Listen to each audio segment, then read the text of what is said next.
पुस्तक गायत्री मंत्राच्या रे अक्षराची व्याख्या, गृहलक्ष्मीची प्रतिष्ठा. लेखक पंडित श्रीराम शर्मा आचार्य. गृहलक्ष्मीची प्रतिष्ठा. गायत्री मंत्राचे 6वे अक्षर रे आपणास गृहलक्ष्मीच्या रूपात स्त्रियांची प्रतिष्ठा करण्याची शिकवण देते. रे रे व निर्मला नारी पूजनीया सता सदा, यतो हि सैव लोकोस्मिन साक्षा लक्ष्मी मता बुधये.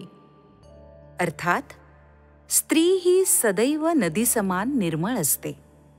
ती पूजनीय आहे, म्हणूनच तिला या जगात साक्षात लक्ष्मी समजण्यात आलं आहे. नर्मदा नदीचं जल सदैव निर्मळ असतं. त्याचप्रमाणे प्रभूने स्त्रीला स्वभावताच निर्मळ अंतःकरण बहाल केलं आहे. दूषित परिस्थितींच्या परिणामांमुळे आणि दुष्ट लोकांच्या संपर्कात आल्यामुळे तिच्यात कधी-कधी विकार उत्पन्न होतात. पण मूळ कारणांना बदलल्यास स्त्री पुन्हा आपल्या शाश्वत आणि स्वाभाविक निर्मळतेवर स्थिर होते आणि तिचं हृदय आपले निर्मळत्व पुन्हा व्यक्त करू लागते. स्त्री लक्ष्मीचा अवतार आहे, म्हणूनच स्पष्ट शब्दात कथन केलं आहे की ज्या ठिकाणी स्त्रियांचा सत्कार मानसन्मान होतो तिथे देवांचा निवास असतो. त्या ठिकाणी सुख शांतीचं निधान असतं. स्त्री जेव्हा सन्मान पावते आणि संतुष्ट असते तेव्हा अनेक प्रकारच्या सुखसोयींचं निधान बनतं. तिच्या सहवासात गरीब परिस्थितीत सुद्धा श्रीमंतीच्या सुखाचा, आनंदाचा अनुभव घेता येऊ शकतो. धन, वैभव, पैसा, आडका हे तर लक्ष्मीचं निर्जीव स्वरूप आहे, पण स्त्री म्हणजे लक्ष्मीचं सजीव प्रतिमा आहे, जिचा पूर्ण आदर, सत्कार, मानमरातब, सहयोग, सहकार्य आणि संतोष याची विशेष काळजी घेत राहावे. स्त्रियांमध्ये पुरुषांच्या पेक्षा दया, औदार्य, सेवा, परमार्थ आणि पावित्र्य या भावना जास्त प्रमाणात स्वाभाविकच असतात. तिचं कार्यक्षेत्र आपल्या घरकुलापुरता मर्यादित ठेवल्यामुळे जगात स्वार्थ, निष्ठुरता, हिंसा, अनिती आणि विलासी वृत्ती याची अतोनात वाढ झाली आहे. समाजाचे आणि राष्ट्राचे नियंत्रण स्त्रियांच्या हातात देण्यात आले तर तिच्या स्वाभाविक हृदयातील भावना आणि सौजन्य याच्याद्वारे जगात सर्वत्र सुख, शांती, प्रेम, मैत्री याचं राज्य स्थापन होऊ शकतं. स्त्रियांकडून पुरुषांना सदैव असाधारण सहकार्य लाभत आलं आहे. स्त्रियांचे पुरुषांवर अनंत उपकार आहेत. पुरुषांचे हे पवित्र दायित्व आहे की तिला स्वावलंबी होण्यासाठी प्रेरित करावं. तिला सुरक्षित, निरोगी, प्रसन्न आणि संतुष्ट ठेवण्यासाठी सदैव प्रयत्न करीत राहावं. तिच्याशी कठोर आणि अपमानास्पद व्यवहार कधीही करू नये. असं करणं मुळीच योग्य नाही. स्त्रियांच्या सहकार्याविना पुरुष अपूर्ण. प्रत्येक प्राण्याच्या आयुष्यात यौवनाचा बहर येऊ लागल्यावर एक वेळ अशी येते की त्याला हळूहळू एक प्रकारची जाणीव होऊ लागते. ती आपल्यात काही वस्तूंची, गुणांची, स्वाभाविक वैशिष्ट्यांची आणि भावनेच्या परिपूर्णतेच्या बाबत काहीतरी कमतरता आहे. पुरुषामध्ये यौवनाचा जेव्हा उभारी येऊ लागतो त्याचं पुरुषत्व विकसित होऊ लागतं. त्याचबरोबर मनामध्ये कामाचा आवेग स्वाभाविकपणे वाढू लागतो. कुणावर आपला प्रभाव टाकण्यासाठी, आपला अधिकार जमवण्यासाठी त्याची अंतरंगाची प्रणय भावना आतुर होऊन तो प्रेम उपासना करू लागतो. स्त्री पुरुषांना परस्परांचं विलक्षण आकर्षण वाटू लागतं. स्त्रीचे हावभाव पुरुषांना आपल्याकडे ओढू लागतात. त्याचबरोबर स्त्रियांची देखील या अवधीत प्रणयाची सुप्त इच्छा जागू लागते. आपली कोमलता, तितिक्षा, कला, लज्जा इत्यादी स्वाभाविक गुणांमध्ये ती आपल्या मनोभावाच्या समर्पणासाठी उत्कंठित होत असते. ती आपलं रहस्य गुप्त ठेवण्यात कुशल असते, परंतु तिचे ते सहज स्त्रीमूलक ज्ञान कर्मानं प्रकट होऊ लागतं. स्त्री आणि पुरुष यांची ही स्वाभाविक वैशिष्ट्ये आहेत. त्यांच्यामुळेच पुढे या विशाल समाजाची घडण होते. स्त्री आणि पुरुष दोघंही अपूर्णच आहेत. स्त्री पुरुष वेगळे राहू लागले तर ते दोघंही समाजाच्या दृष्टीने अनुपयोगी, अपरिपक्व आणि अविकसित राहतील. स्त्री आणि पुरुष यांच्या मिलनानेच स्त्री पुरुषाची स्वाभाविक अपूर्णता दूर होते. परस्परांचं आकर्षण सतत जाणवत राहतं आणि ते परस्परांच्या मिलनाचे सहचर होऊन पूर्ण होऊ शकते. धन आणि ऋणतत्वांचं मिलन झाल्यानं विश्वाची निर्मिती होते. त्याचप्रमाणे स्त्री आणि पुरुष यांच्या मिलनाने मनुष्य पूर्ण होतो. हाच पूर्ण पुरुष समाजाची पूर्ती करायला समर्थ असतो. विवाहाची उपयुक्तता. आधुनिक मानसशास्त्र या स्वाभाविक इच्छांची पूर्ती करण्याबाबत मार्गदर्शन करीत असते. त्याचं दमन केल्यानं मानसिक विकृती उत्पन्न होते. यामुळे कित्येकदा मानसिक नपुसकता देखील उत्पन्न होते. मनुष्याच्या अंतरात्म्यात अनेक प्रकारच्या वासना दबून राहतात.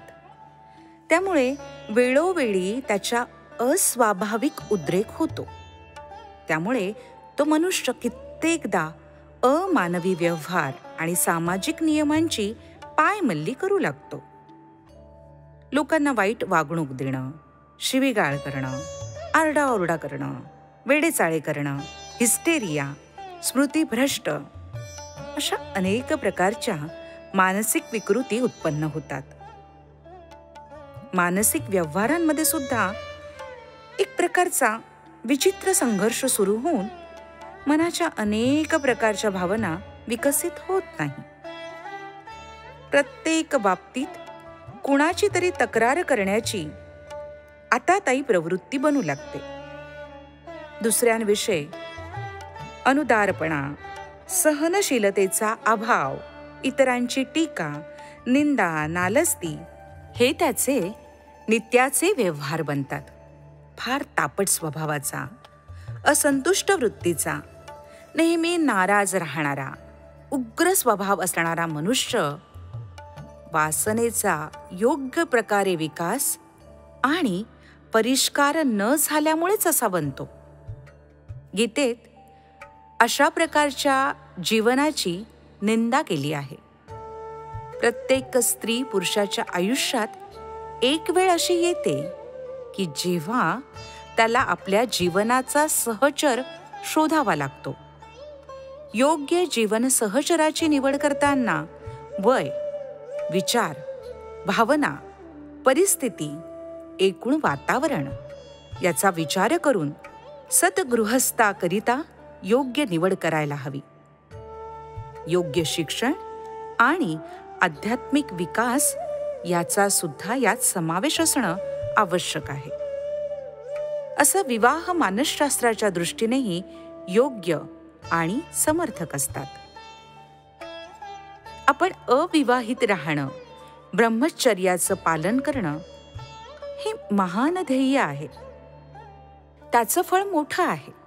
पण सर्वसामान्य स्त्री पुरुषांना हा मार्ग चोखाळणं शक्य नसतं. त्यामुळे मनाच्या अनेक प्रकारच्या भावनांचा योग्य तो विकास आणि परिष्कार होत नाही. वासनेला उच्च पातळीवर घेऊन उच्च भूमिका निभवण्यासाठी एक एक पायरी चढून जावं लागतं. घाईनं वर चढण्याच्या प्रयत्नात अनेक प्रकारच्या इच्छा दबून मानसिक व्याधी जडतात. म्हणून प्रत्येक पायरीवर नीट पाय ठेवूनच वर चढून आपलं जीवन उन्नत बनवायला हवं. जीवनाची उन्नती हेच आपलं लक्ष्य होय. आई आणि वडील यांच्या हृदयात भावनांच्या उर्मी असतात. नवे स्वर झंकारत असतात. ज्यांनी त्याचा अनुभव घेतलात तेच हे जाणू शकतात. दोन हृदयांचं परस्पर मिलन होऊन जो मानसिक विकास होतो तो केवळ शुष्क पुस्तकांचं वाचन करून किंवा घोकमपट्टी करून साधता येत नाही. विवाह काम वासनेची पूर्ती करण्याचं एक साधन आहे. एवढं समजणं माणसाची फार मोठी चूक आहे. विवाह म्हणजे दोन आत्मे, विचार, हृदय, त्याचबरोबर शरीर यांचा विकास करण्याचा, एकमेकात लय करून घेण्याचा एक मार्ग आहे. विवाहाचं मर्म म्हणजे दोन आत्म्यांच्या स्वराचे ऐक्य. हे हृदयाचं एक प्रकारे अनुष्ठान आहे, व्रत आहे. प्रेम, सहानुभूती, पवित्र भावना आणि कोमलता याचा विकास साधण्याचा राजमार्ग आहे. आपणाला ज्ञात असेलच की पुरुषाची वृत्ती आणि स्त्रीची प्रकृती यांचा पूर्णपणे विकास होऊन त्यांचे व्यक्तित्व पूर्णपणे उजळून त्याला उमलवता यावं, त्यासाठी अनुकूल विचार, बुद्धी, शिक्षण आणि धर्म यांनी परिपूर्ण सहचरणी निवडण्यात येते.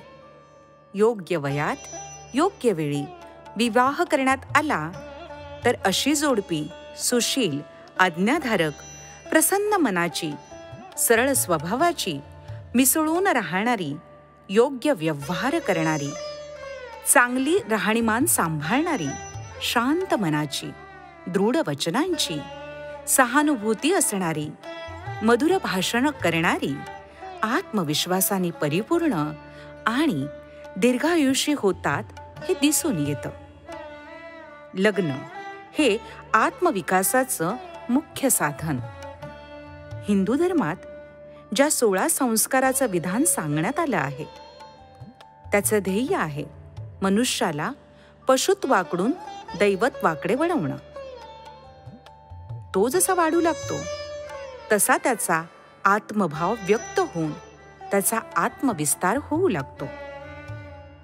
तो जसे जसे स्वतःचं दमन करू लागतो, स्वतःवर नियंत्रण ठेवू लागतो, त्याग करायला प्रवृत्त होतो, तशी त्याच्या ठिकाणी आत्मीयतेची भावना वाढू लागते. पुढे तो मोठा होतो, तरुण होतो, त्याचा विवाह संस्कार होतो.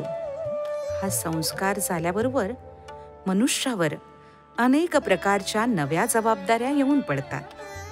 या स्थितीत त्याला आपल्या स्वतःच्या देहभानाचा विसर पडणं, आत्मबलिदान करणं हे 2 मोठे महत्वाचे धडे गिरवावे लागतात.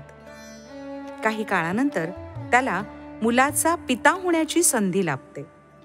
त्यावेळी त्याला फार मोठ्या प्रमाणात आत्मबळ आणि आत्मबलिदान करण्याची गरज पडते.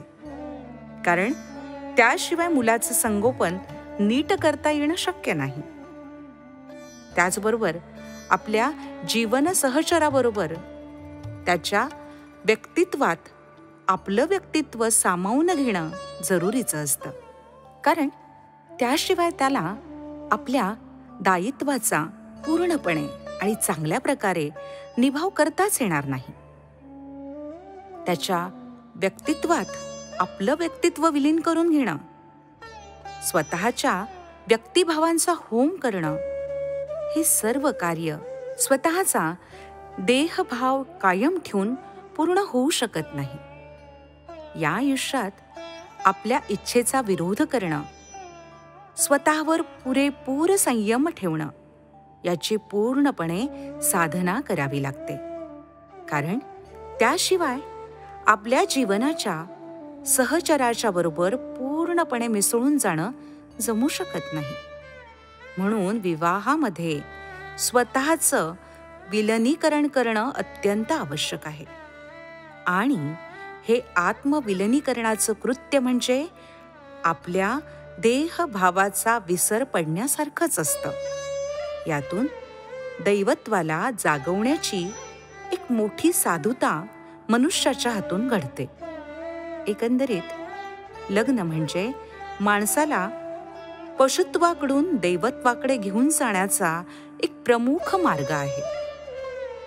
या भौतिक दृष्टी व्यतिरिक्त आध्यात्मिक जीवनाच्या क्रमसंगत विकासाच्या दृष्टीने देखील मनुष्याला बाल्यकाळानंतर आयुष्यात विवाहाचा मार्ग अवलंबिणं आवश्यक असतं. बाल्यकाळानंतर आध्यात्मिक सोपानावर चढण्याच्या आणि पुढे जाण्याच्या, वर उंच उठण्याचा सहज मार्ग म्हणजे विवाह हाच होय. बाल्यकाळानंतर एकदम उडी मारून कुणालाही संन्यासाच्या मार्गाला लागणं शक्य नाही आणि ते उचित देखील नाही, अपेक्षित सुद्धा नाही. बाल्यकाळानंतर सहजपणे खाणं पिणं, मौज करणं, खेळणं, झोपणं, जागणं या स्वाभाविक जीवनाबरोबर पुरेपूर केवळ सुखाचा उपभोग घेणं प्राण्याला सहज साध्य होतं. इंद्रियांच्या तृप्तीचा सहज प्रयत्न चालत असतो आणि तो सामान्यतः पूर्ण होतच असतो. या स्थितीत इच्छांचा अवरोध होणं, मन दाबून ठेवणं, संयम करणं या गोष्टी सहसा होत नसतात. याच्या उलट संन्यासाश्रमात एकदमच त्यागाचा अवलंब करावा लागतो. म्हणून या दोन्ही अगदी टोकाच्या स्थितीच्या मधोमध विवाह बंधन हीच एक अशी अवस्था आहे जी त्याग आणि भोग, विरक्ती आणि सुखासीन वृत्ती याच्याबरोबरच आवश्यक तेवढ्या सुख उपभोगाची संधी देत असते. हा मध्यम मार्ग आहे. तो जीवनाच्या या अवस्थेत संभव असतो. राग, द्वेष याच्यापासून मुक्त राहून सुखाचा भोग घेणं या जीवनातच शक्य नसतं. ते बाल्य अवस्थेत साधू शकत नाही की नंतर संन्यासाच्या स्थितीत संभव होऊ शकत नाही. म्हणून विवाह हे एक पवित्र बंधन आहे आणि वैवाहिक जीवनाचा नीट योग्यतेने निर्वाह करूनच माणसाचं खरं जे जीवन आहे, खरे जे आध्यात्मिक कल्याण आहे ते साधू शकतं. यशस्वी वैवाहिक जीवन म्हणजे परमेश्वराची मिलनाची पूर्वावस्था. संतांनी ईश्वराचं प्रेम कसं असावं हे सांगताना त्याचे लघुरूपातलं उदाहरण म्हणून पती पत्नींच्या प्रेमाचंच सांगितलं आहे. लौकिक प्रेमाचा निर्वाह करीत असताना अशा बलिदानाची आवश्यकता असते. ईश्वराचं प्रेम म्हणजे प्राणाचं समर्पण आहे. त्यासाठी आपलं मस्तक तळहातावर घेऊन जाण्याची तयारी करावी लागते. म्हणूनच लौकिक प्रेम हे ईश्वराचं सानिध्य साध्य करण्यासाठी योग्य मार्ग दाखवित असतं. तैत्तरीय उपनिषदात प्रजातंतु मा व्यच्छेत्सिहि असा उपदेश आहे. म्हणून वैवाहिक जीवन पवित्र जीवन आहे. त्यात पापाची उत्पत्ती कशी होऊ शकेल? ब्रह्मज्ञान झाल्यावर सुद्धा सत्यकाम जाबाल आणि महामुनी रैप यासारख्या ब्रह्मज्ञानी लोकांनी देखील विवाह केल्याचं आढळतं. यावरून सुद्धा वैवाहिक जीवनाची पवित्रता दिसून येते.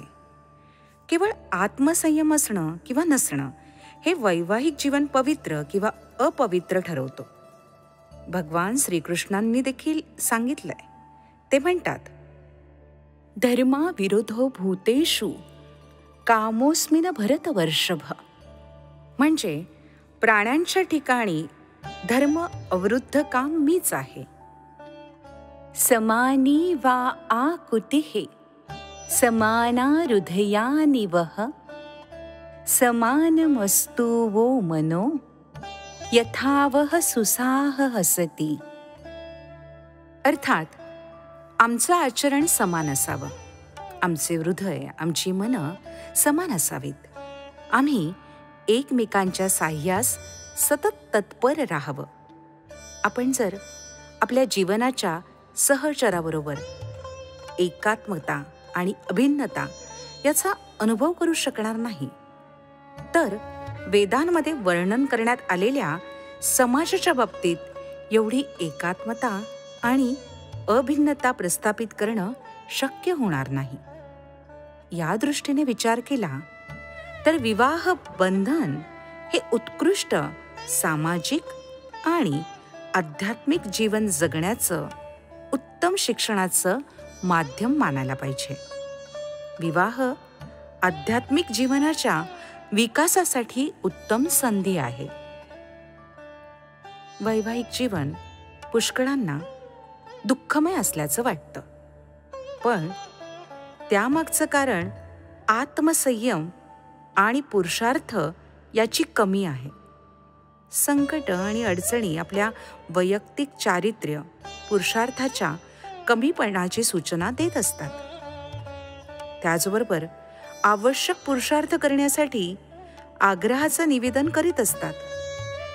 माणसं पलायन वृत्तीचा अंगीकार करून विवाह बंधनापासून वाचण्याची पराकाष्ठा करीत असतात.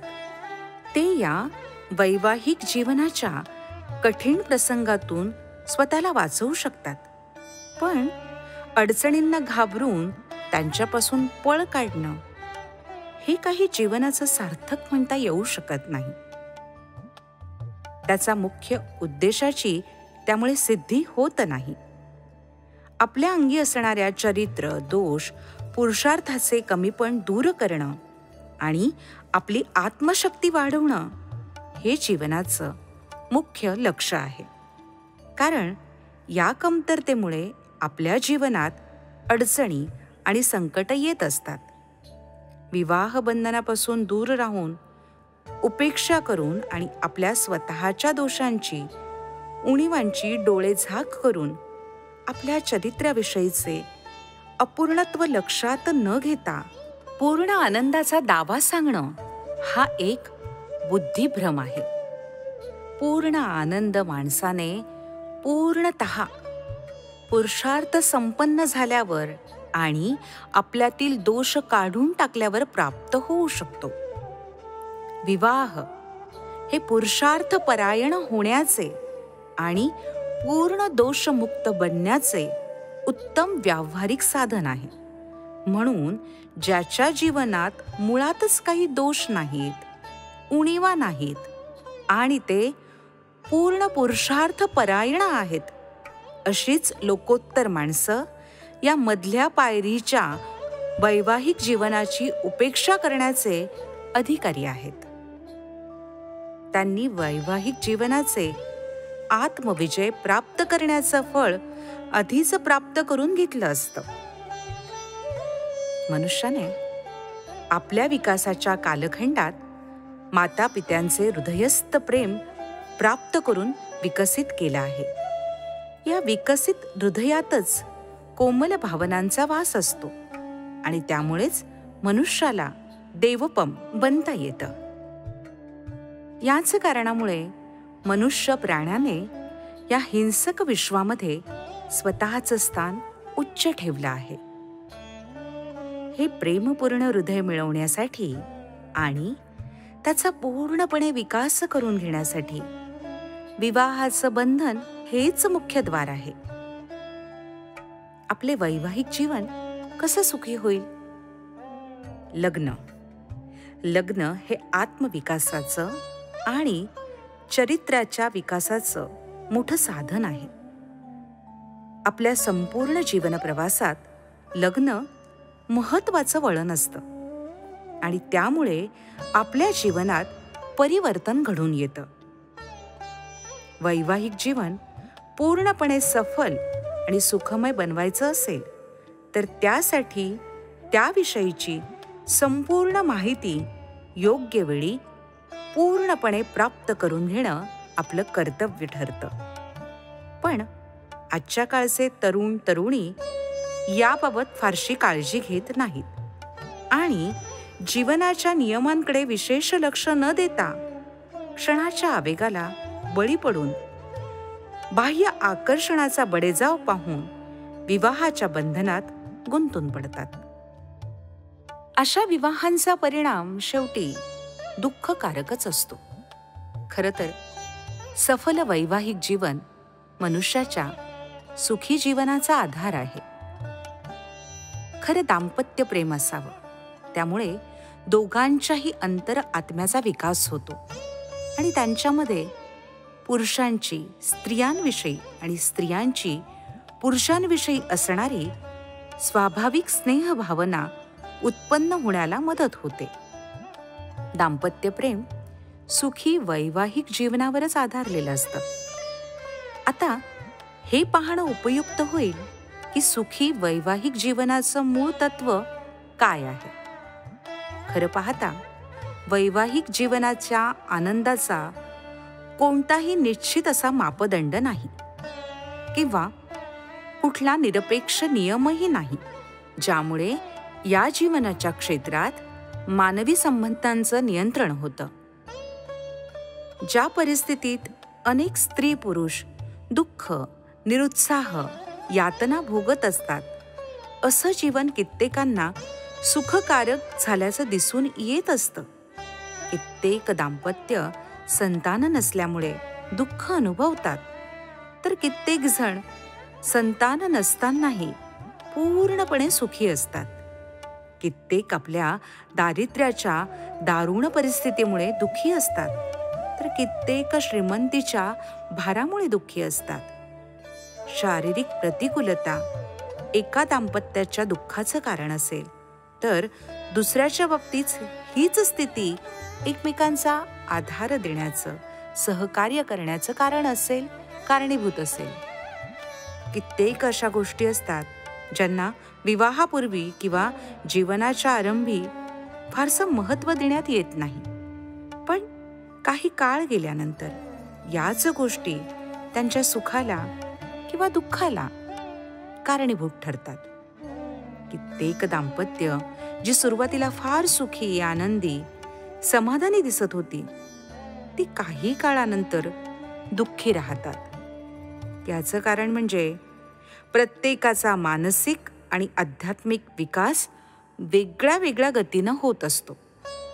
त्यात एकसारखी स्थिती कायम राहत नाही. एवढं सर्व असूनही सुखी वैवाहिक जीवनाच्या काही मौलिक गरजा आहेत. त्याकडे लक्ष देणं आवश्यक आहे. त्या पुढील प्रमाणे आहेत.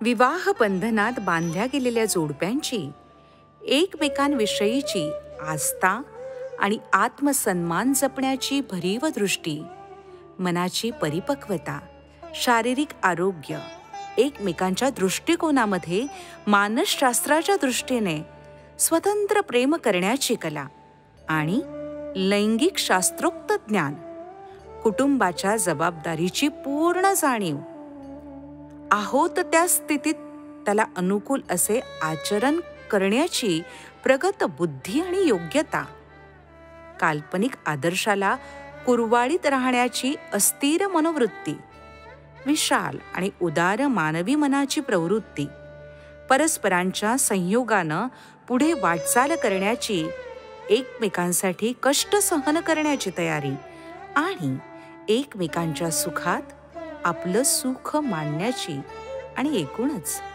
जीवनाचं सुख उपभोगण्याची क्षमता इत्यादी. रोजच्या वैवाहिक जीवनात उद्भवणाऱ्या अडचणी, समस्या सोडवण्यासाठी सफलतेने जीवन जगण्याची ही काही मूलभूत सूत्र आहेत.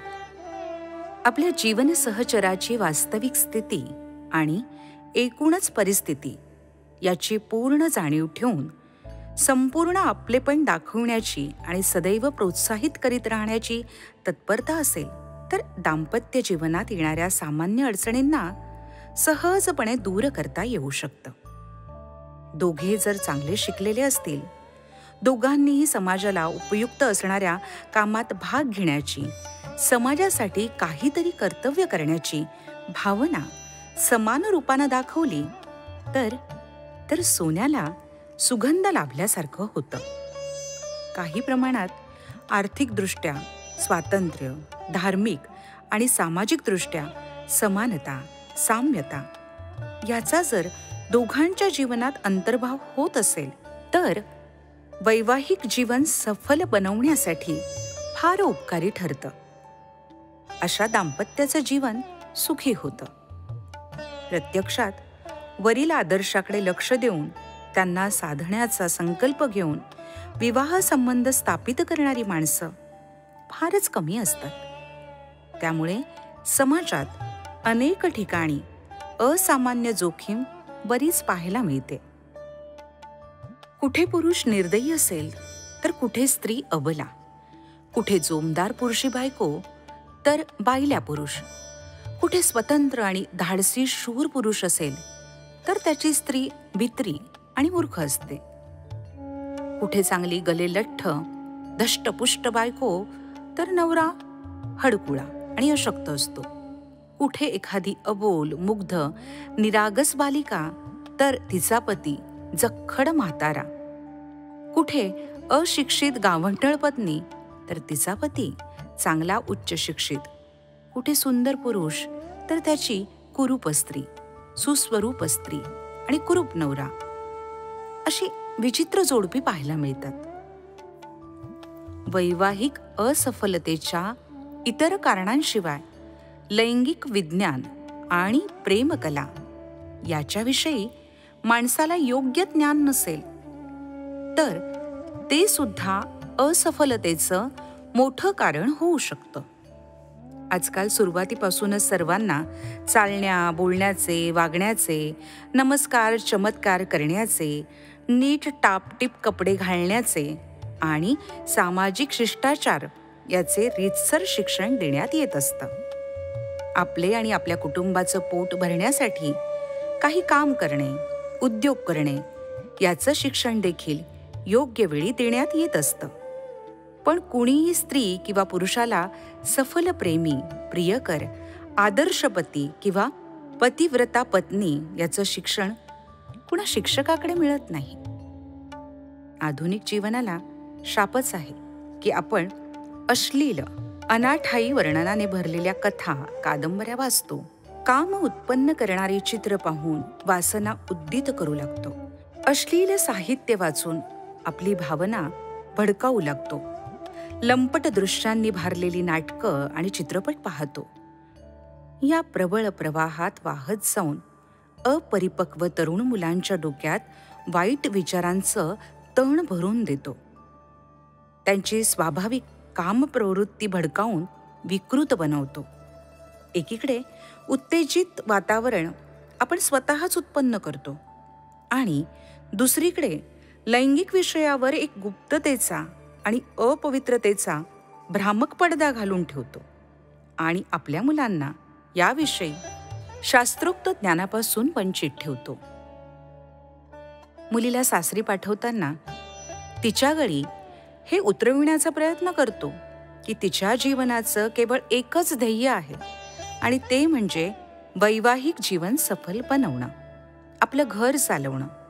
पण त्याचवेळी तिच्यापासून कामप्रवृत्ती आणि गर्भधारणासंबंधी या अत्यंत आवश्यक आणि उपयोगी माहिती मात्र आपण लपून ठेवत असतो. वैवाहिक जीवन जर सुखी आणि सफल करायचं असेल तर या ज्ञानाला दूर करणं जरुरी आहे. वैवाहिक जीवनात निराशा आणि वैफल्य याचं दुसरं मुख्य कारण म्हणजे स्त्री पुरुष यांच्यामधील मतभेद आणि भांडण तंटा. प्रत्येक जण दुसऱ्यावर शिरजोर व्हायला पाहतो. या प्रकारची चुरस आपण स्पष्टपणे पाहू शकतो. शिकल्या सवरलेल्या दाम्पत्यामध्ये तर ही चढाओढ फारच प्रकर्षानं पाहायला मिळते. काही प्रमाणात आजची स्त्री स्वतः स्वतंत्र रूपात वावरण्याचा प्रयत्न करीत असते आणि पुरुषांच्या निरंकुश वागण्याला विरोध करण्याचा अतिरेक यासाठी ती जणू आंदोलन चालवित असते. आपल्या व्यक्तिवादी समाजामध्ये व्यावसायिक चुरस ही एक मोठी उपयोगी आणि जीवनदायक शक्ती म्हणून मानल्या जाते. हे खरं आहे, पण अशीच चुरस आणि चढाओढ जर प्रेमाच्या आणि वैवाहिक जीवनाच्या बाबतीत दाखवली तर ते मरणाहून त्रासदायक होईल, किंवा एखाद्या छुप्या दगडामुळे ठेचा लागून कित्येक विवाह संबंध विच्छेदित होतील. हा एक मानसशास्त्रीय आदेश मानून ग्रहण करायला हवा की ज्या व्यक्तीनं, मग ती स्त्री असो की पुरुष असो, आपल्या जीवन सहचरावर आपलं प्रभुत्व लादण्याचा प्रयत्न केला किंवा त्याची प्रत्यक्ष निंदा करून त्याच्या आत्मसन्मानावर आच आणण्याचा प्रयत्न केला तर आपल्या वैवाहिक जीवनाचा घात करून घेतला. वास्तविक पाहता आपलं वैवाहिक जीवन सफल बनवण्यासाठी काही मूलभूत गोष्टींकडे लक्ष देणं फार आवश्यक आहे.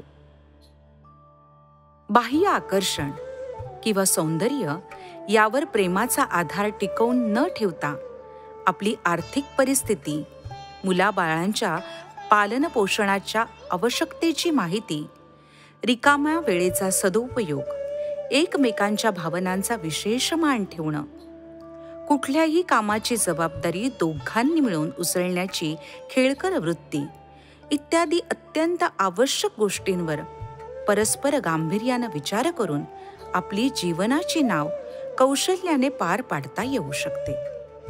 एखादा माणूस जर व्यापारात, व्यवसायात किंवा भागीदारीच्या कारभारात फक्त एवढ्यासाठी सहकारी बनायला तयार झाला की आपल्या कार्यालयात उत्तम खुर्ची आणि टेबल आहे, तर ओळखीचे लोक त्याला मूर्ख म्हणतील.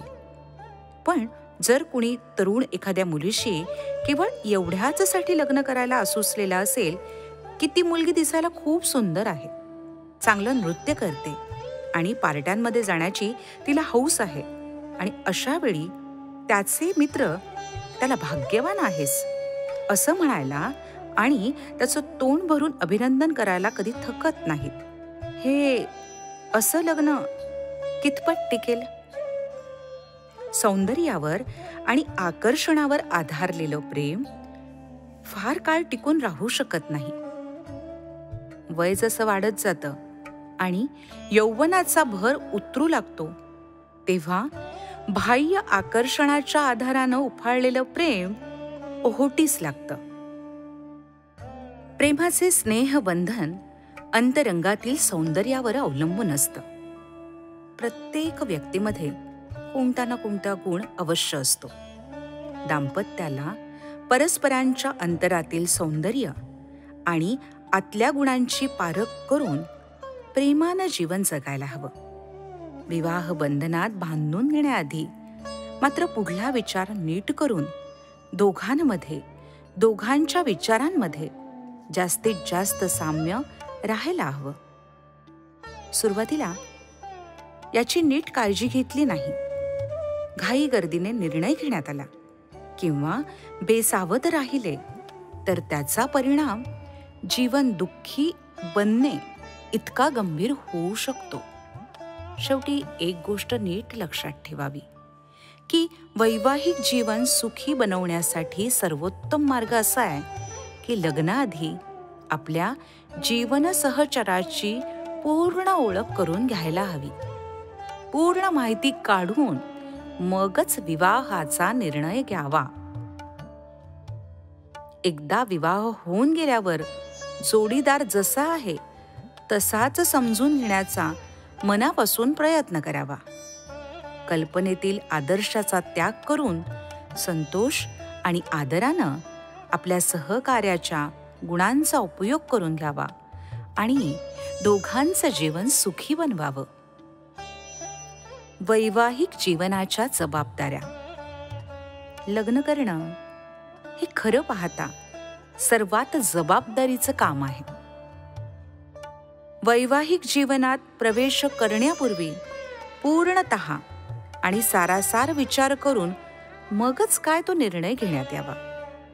आजच्या काळात पूर्णपणे सुखी, संतुष्ट, संतुलित आणि उमदी जोडपी फार कमी दिसून येतात. कारण लोक अजाणतेपणी किंवा आवेशात, भावनेच्या भरात विवाह करून टाकतात. आजचे तरुण विवाहापूर्वी सिनेमात दाखवतात तशा प्रकारच्या प्रेमलीला आपल्या पत्नीच्या बाबत रंगवतात.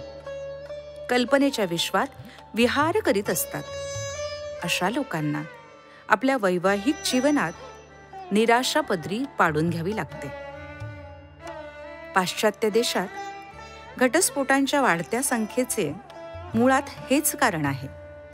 अशा प्रकारची मनोवृत्ती असणारा सुशिक्षित तरुण जेव्हा विवाह करतो तेव्हा त्याच्या मनात आपल्या पत्नीविषयी एक आदर्श रूप आधीच असतं. तो तिच्याविषयी कल्पना करताना फुलासारखी नाजूक, चंद्रासारखी सुंदर, विद्येमध्ये चतुर, संगीत नृत्य कलेमध्ये पारंगत, सर्व दृष्टीने साधी, भोळी आणि सहज स्वभाव असणारी आणि गोड बोलणारी अशी कल्पना करून घेतो. चित्रपटातील नायिकांना किंवा नर्तकींना पाहून मनात अशा कल्पनांचे चित्रे रंगवतात जे कधीच पूर्ण होऊ शकणार नाही. तो मोठ्या आशा बाळगून आपल्या वैवाहिक जीवनाला प्रारंभ करीत असतो. पुरुषाला स्त्री आणि स्त्रीला पुरुष साजरे दिसतात हा निसर्गाचा नियम आहे. लग्नानंतरचे काही महिने अशा प्रकारच्या कल्पनारम्य वातावरणात आणि एक प्रकारच्या उन्मादात निघून जातात. त्यानंतर हळूहळू त्यांचं आकर्षण कमी होऊ लागतं. जवळ असणारी वस्तू जुनी वाटू लागते, निरस, आकर्षणविहीन आणि बेचव वाटू लागते. हेच दाम्पत्य जीवनात असंतोषाचं कारण बनतं. पुढे कित्येकदा घटस्फोटांची परिस्थिती उद्भवते. जीवन दुःखमय होतं. लग्नाच्या आधी स्त्री आणि पुरुष दोघांनाही एकमेकांना नीट पारखून घेणं, त्यांच्याविषयी मिळेल तेवढी माहिती मिळवणं, अनुभवीकडून सल्ला घेणं आणि शक्य असेल तर आवश्यक तेवढी पारख करून घेणं, अशा सर्व प्रकारच्या खबरदारी आणि दूरदृष्टी ठेवणं, या सर्व गोष्टींची फार आवश्यकता आहे. विवाह उत्सुक दोघांनाही संकोची वृत्ती सोडून मोकळेपणानं एकमेकांचे गुण, कर्म आणि स्वभाव याची माहिती करून, दोघांच्या आवडीनिवडी सांभाळून, एकमेकांचा स्वभाव जाणून त्यानुरूप स्वतः पूर्ती करण्याचा संकल्प घेऊन संसार रथाच्या दोन समान चाकांची भूमिका स्वीकार करण्याची खेळाडू वृत्ती दाखवावी. दोघांची आवड एकसारखी राखल्यास दुधात साखर घातल्यासारखं होतं आणि जीवनाला गोडवा येतो. शैक्षणिक तफावतीमुळे पुष्कळदा त्यांच्या विचारात अंतर दिसून येतं. त्यामुळे पुढे वागण्यात, व्यवहारात कडवटपणा येतो आणि दाम्पत्य जीवनाचा गोडवा नष्ट होतो. म्हणून वर वधू दोघांनाही सुरुवातीलाच या बाबतीत फार सावधगिरी बाळगणं आणि नीट सांगोपांग विचार करून निर्णय घेणं फार महत्त्वाचं आणि आवश्यक आहे. आपल्या जीवन सहचर्याच्या शरीराविषयी, मनाविषयी, विचार आणि स्वभाव याविषयी नीट माहिती मिळवून घ्या. तो नीरस स्वभावाचा आहे, अगदीच कठोर आहे, हसरा आहे की विनोदी स्वभावाचा आहे हे समजून घ्या. तो खूप अभ्यासू आहे की नेहमी घाईगर्दीने काम करणारा आणि भावनेच्या वेगात वाहून जाणारा आहे. तो उदार आहे की कंजूष, शुद्र प्रवृत्तीचा आहे, हट्टी स्वभावाचा आहे की दृढ निश्चयाचा आहे, पुरुषार्थी आहे, निगरगट्टा आहे, मंद आहे की उत्साही आहे. तो कुठलेही कार्य सतत करीत राहतो की मध्ये सोडून पळवाट काढू लागतो.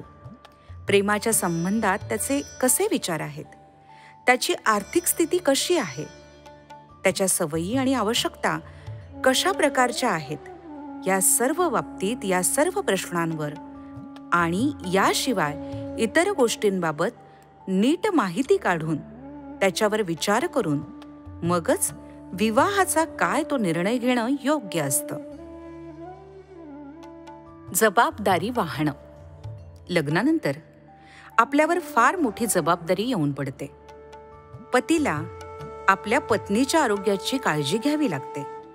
तिला आराम मिळावा, पुरेशी विश्रांती मिळावी, तिला पुरेसे मानसिक आणि शारीरिक सुख मिळावे, याकडे त्याला लक्ष द्यावं लागतं. पत्नीला सुद्धा पतीच्या कामाबाबतीत, त्याच्या व्यवसायाच्या बाबतीत, त्याच्या जेवण खाण्याच्या बाबतीत, त्याचं मनोरंजन याविषयी, त्याचबरोबर मुलांचं पालन पोषण, त्यांची काळजी घेणं, घराची नीट व्यवस्था ठेवणं, या सर्व बाबतीत आपली जबाबदारी नीट समजून पार पाडावी लागते. पतीचं काम मुख्यत्वे करून बाहेर असतं. तिथे त्याला अनेक संघर्ष करावे लागतात. कमाई करण्यासाठी श्रम करावे लागतात. कार्याविषयी चोख राहावं लागतं. नीट काळजीपूर्वक आणि कौशल्यानं काम करावं लागतं. त्याच्यावर घरची जबाबदारी असते, कारण त्याला जीवनासाठी आवश्यक तेवढी कमाई करून आणण्याचं कर्तव्य पूर्ण करायचं असतं. पत्नीनं आपल्या सुगरणपणानं, कौशल्यानं घर व्यवस्थित सांभाळून ठेवणं, सर्वांना नीट वागवणं, सहानुभूती दाखवणं, मधुर गोड स्वभावानं सर्वांना प्रसन्न ठेवणं, घराचं सौंदर्य, शांती आणि माधुर्य टिकवून ठेवणं, ही जबाबदारी घ्यावी लागते. हे सर्व नीट होत असेल तर ते घर स्वर्ग बनतं. वैवाहिक जीवनात आपली स्वतःची जबाबदारी पार पाडणं, आपल्या सहचार्याच्या कमतरतेला सहानुभूतीनं दूर करणं, त्याच्या ठिकाणी चांगल्या गुणांची भर टाकणं, याची जाणीव आपल्याला व्हावी. आपण दोघं मिळून जर सर्व प्रकारचे असंतोष दूर करून घेऊ, एकमेकांचे विचार नीट समजून घेऊ, काही गैरसमज असतील तर ते एकत्र बसून परस्पर सामंजस्याने दूर करून घेऊ, त्यांना वाढू देणार नाही, एवढं समजून घेऊनच वैवाहिक जीवनात प्रवेश करणं श्रेयस्कर असतं. एवढा समजूतदारपणा बाळगला तर जीवन सुखाचं होणारच. हाच तो सुखाचा मूलमंत्र आहे. पती पत्नी यांच्यामध्ये भांडण होणं काही अपवाद नाही. बहुतेक ठिकाणी असंच दिसून येतं. विचारांमधले अंतर असणं हेही काही पुष्कळ ठिकाणी दिसून येतं असं नाही. एकमेकांचा स्वभाव सारखाच असणं हेही सर्वत्र अनुभवास येतं असंही नाही. असा कोण असेल बरं ज्याच्या ठिकाणी दुर्बलता, दुर्गुण, शारीरिक किंवा मानसिक दुबळेपण नाही? आपण जर एकमेकांच्या या दुबळेपणावर, कमीपणावर कलह करायला सुरुवात केली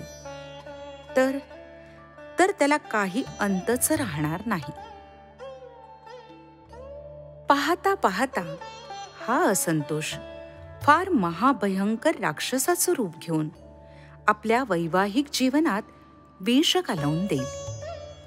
तुमचे सौंदर्यप्रिय मन आणि प्रेमाला आसुसलेलं चित्त एका स्त्रीला सोडून दुसरीकडे, दुसरीपासून तिसरीकडे असं कुठेही जाऊन भटकू लागेल. काही ताळतंत्रच राहणार नाही. मनाला असे बेलगाम होऊ देऊ नका. आपल्या जीवन सहचराच्याच ठिकाणी साधेपणा, सरलता, रुजुता, सौंदर्य, कलाकुसर, कौशल्य, माधुर्य याचा शोध करून पहा. आणि जर त्या बाबतीत कुठे काही अपूर्णता असेल, अधुरेपण असेल तर ते दूर करा. त्याला पूर्ण होऊ द्या. स्त्री जर अशिक्षित असेल तर तिला शिकवा, सुशिक्षित करा. तिला पुस्तक वाचायला द्या, वर्तमानपत्र, कथा, कहाण्या, कादंबऱ्या वाचायला द्या. तिची प्रकृती जर ठीक नसेल, तर तिचे आणखीन काही दुखणे खुपणे असेल, तर तिच्या आरोग्याची नीट काळजी घ्या. तिला चांगले पौष्टिक खायला द्या, व्यायाम करायला लावा. तिच्या मनात काही चिंता असेल, आशंका असेल किंवा कसला काही घोळ असेल, तर त्याला दूर करण्यासाठी पुढाकार घ्या. तिला सुंदर, सौष्ठवपूर्ण बनवा. पण तिला सोडून देण्याची कल्पना किंवा विचार सुद्धा मनात कधीही आणू नका. सोडून देण्याची गोष्ट करणं, एकमेकांचं साह्य न करणं, शालीन सौंदर्य याची वाढ करण्यासाठी प्रयत्न न करणं, विद्या देण्याचा प्रयत्न न करणं, ही गोष्ट पतीच्या दृष्टीने लज्जास्पद आहे. सुखी जीवनाची गुरुकिल्ली म्हणून एका विद्वानानं सांगितलं आहे, एखादा माळी जर आपल्या बगीच्याकडे नीट लक्ष देत नसेल, त्या बागेत काही वेळातच गवताची, काड्याकुड्यांची वाढ होऊ लागेल. त्याचप्रमाणे पती पत्नी जेव्हा दाम्पत्य प्रेमाकडे नीट, सावध राहून त्याची जोपासना करीत नाहीत आणि नीट लक्ष देऊन त्याची सुरक्षा करीत नाही, तेव्हा या प्रेमभावाचे कडवट भावनांमध्ये परिवर्तन व्हायला वेळ लागत नाही. मन विटणे, ईर्ष्या, उच्च नीचतेचा भाव, शिक्षणाचा अभाव असण्याची जाणीव, संशय, संदेह, गैरसमज, असंतोष, मानअपमान इत्यादी गोष्टींचा बोजवारा वाढू लागतो. कुठलेही काम असेल त्यात आळस करणं, त्यात गोडी न दाखवणं, मन न लागणं, रोगटपणामुळे शरीर सुस्तावणं, परपुरुषाकडे आकर्षण वाटू लागणं, परस्त्रीविषयी आकर्षण वाटणं, अशा काही गोष्टी दाम्पत्य जीवनाला फार घातक बनवतात आणि सुखाची फार वाट लावतात. यासाठी वेळीच जागरूक व्हायला हवं. 2 स्वर्णिम सूत्र. अशा स्थितीवर मात करण्यासाठी 2 मार्ग उपयुक्त आहेत. पहिला आहे तो खरा म्हणजे वैवाहिक दाम्पत्य जीवनाचे खरे सार आहे, म्हणजे दृढ प्रतिज्ञा. त्याचा त्याग करणार नाही. तुटलेला किंवा तुटू लागलेल्या प्रत्येक धाग्याला आम्ही दोघं प्रेम, सहानुभूती, त्याग, शालीनता, स्नेह, आदान प्रदान, परस्पर साह्यता यानं जोडून ठेवू. विश्वास, आशा, सहनशीलता, परस्परांवरचा आधार, एकमेकांवर अवलंबून राहणं, उपयोगिता याची ढळलेली भिंत किंवा त्या भिंतीचा लहान सहान मोडकळीस आलेला भाग याची आपल्या सतत प्रयत्नानं, भक्तीनं, परस्पर विश्वासानं दुरुस्ती करून घेऊ. आम्ही एकमेकांची क्षमा मागू. कुठल्याही परिस्थितीत समोपचारानं वागू. कुठल्याही वादाच्या वेळी एकमेकांशी सहमत होण्याचा, समजूत करून घेण्याचा आणि तंटा मिटवण्याचा प्रयत्न करू. दुसरा उपाय आहे पती पत्नींची एकमेकांविषयी एकनिष्ठतेची भावना, अनन्य विश्वासाची, प्रेमाची भावना पती पत्नी यांनी एकमेकांशी समरस व्हायला पाहिजे, नव्हे तर लीन होऊन जायला हवं. एकमेकात सामावून जायला हवं. त्यांच्यात एकमेकात लय व्हावा. एकमेकांच्या अधीन होण्याची भावना सोडून, ती सोडून देऊन परस्परांच्या स्वभावाची पूजा करावी. विवाहाचा आध्यात्मिक उद्देश आहे 2 आत्म्यांचं, शरीरांचं मानसिक आत्मिक मिलन होणं. 2 आत्म्यांचं शारीरिक, मानसिक, आत्मिक मिलन होणं. मिलन असं व्हावं की त्याची साथ या पार्थिव जीवनापुरती न राहता उच्च देवलोकात देखील त्यांचा सहवास सुटू नये. 2 डोकी, 2 हृदय, 2 आत्मे, त्याचप्रमाणे 2 शरीरांचा एकमेकात लय होणं म्हणजे विवाह होय. जोपर्यंत हे ऐक्य होणार नाही तोपर्यंत जीवनाचा खरा आनंद उपभोगता येणार नाही. 2 हृदयांना जोडून एक करण्यासाठी विवाहित दाम्पत्यामध्ये एकमेकांविषयी विश्वास, प्रेम होणं, त्यांची प्रचिती सतत होत राहणं हे आवश्यक आहे. 2 व्यक्ती परस्पर समर्पण करतात, आपापले हृदय एकमेकांना वाहून टाकतात. तिथे तिसरा कोणी त्यांच्यामध्ये कसल्याही प्रकारचा मतभेद उत्पन्न करू शकत नाही. आध्यात्मिक दाम्पत्यांमध्ये अनुराग केवळ याच प्रकारे घडून येणं संभव आहे. पण ज्या व्यक्तींना आपल्या स्वतःच्या अनुभवाने या प्रेमाची आणि एकमेकास समजून घेण्याची, परस्परांच्या जबाबदारीचे नीट सांभाळून पालन करण्याची, एकमेकांना आवश्यक तो मान सन्मान आणि आदर देण्याची, परस्परांविषयीच्या आसक्तीची आणि त्यातून मिळणाऱ्या आत्मसंतोषाची, मानवामधील दिव्य प्रेरणांची आणि त्यातून उत्पन्न होणाऱ्या विस्मयकारक संयोगाची काही जाणीवच नसेल, त्यांना हे सर्व कळून येणं कठीण आहे. खरं तर या सर्वां मिळूनच विवाहाचं स्वरूप बनतं. गृहस्थ जीवनाचं यश शास्त्रात लिहिण्यात आलं आहे की न गृहमित्याहू गृहिणी गृहमुच्यते. घराला घर म्हणत नाहीत तर गृहिणीलाच घर म्हणण्यात येतं. एक प्रख्यात हिंदी म्हण आहेच की बिन गृहिणी घर भूत का डेरा. लोकोक्ती आणि शास्त्राच्या वचनाचं समर्थन व्यवहारातही प्रत्यक्ष दिसून येतं. मनुष्याच्या जीवनाचा आधार प्रेम हेच आहे. जिथे प्रेम आहे तिथे स्वर्ग आहे, सुख आहे. ज्या घरात प्रेमच नाही तिथे कोणाला राहण्याची इच्छा होत नाही. काही वेळ थांबण्याची सुद्धा आकांक्षा वाटत नाही. प्रेम म्हणजे एक आकर्षण आहे, एक ओढ आहे.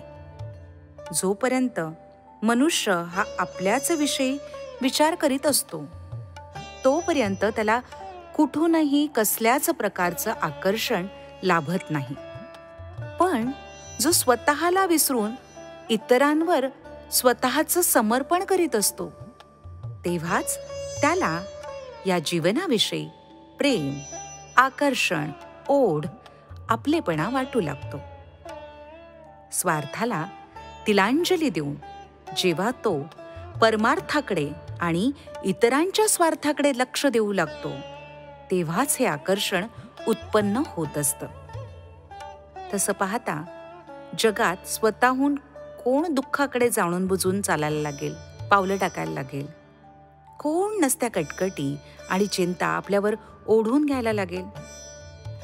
जीवनाचा क्रम असाच आहे की ते सुखाकडे वाटचाल करीत असतं. पण आपल्याच सुखाची ज्याला चिंता असेल, इतरांच्या सुखाची मात्र चिंता नसेल, तर अशा वेळी ते सुख आपल्यापासून लांब पळू लागतं. म्हणूनच तर थोर महापुरुष सांगत असतात की दुसऱ्यांसाठी प्राणाचा प्रयोग करणं, दुसऱ्यांसाठी स्वतःच्या सुखाचा त्याग करणं हा मानवाचा परमस्वार्थ आहे. दुसऱ्यांसाठी सुखाचा शोध घेण्याच्या प्रवृत्तीमधूनच आपल्यासाठी सुखाचा अनुभव घेण्याचा राजपथ तयार करता येऊ शकतो. ही प्रवृत्ती उत्पन्न करणारे हेच खरे गृहस्थ. जीवन ही एक अशी शाळा आहे जिथे या हाताने द्या आणि त्या हाताने घ्या हे शिक्षण सदोदित लाभत असतं. विवाहानंतर एका परक्या घरच्या मुलीला आपल्या घरी घेऊन येतात आणि आपलं घर, आपल्या घराच्या किल्ली, खजिन्याची किल्ली तिच्या हाती सोपवून देतात आणि दीर्घ श्वास घेऊन शांती मिळाली असं म्हणतात. तिला या घराची मालकीण केल्यानंतरच मनुष्याच्या जीवनात सुखाची खरी सुरुवात होते. आणि मग पुरुषाचा सर्व कारभार, व्यवहार, पुरुषार्थ, व्यापार आपल्या स्वतःसाठी नसून तिच्यासाठी होऊ लागतो. जी आधी आपल्या घरची नव्हतीच, आपली कुणीच नव्हती, पण जिच्यावर सर्व काही सोपवून देण्यात आलं. घरी घेऊन आलेल्या या स्त्रीला सुखी ठेवणं, तिला हवं नको ते पाहणं, हे एकमेव कर्तव्य पुरुषाचं राहतं. आणि त्याचा परिणाम असा होतो की स्त्री देखील त्याला आपलं सर्वस्व समर्पित करून टाकते. ती स्वतः उपाशी राहून देखील पुरुषाला तृप्त करू पाहते. हे परस्परांचं आत्मसमर्पण हीच सुखी गृहस्थ जीवनाची गुरुकिल्ली आहे. पण ज्यावेळी ही परस्परांविषयीची त्यागाची भावना समाप्त होते किंवा समाप्त करण्यासाठी पावलं उचलली जातात, तेव्हा हे सारं मातीमोल होतं.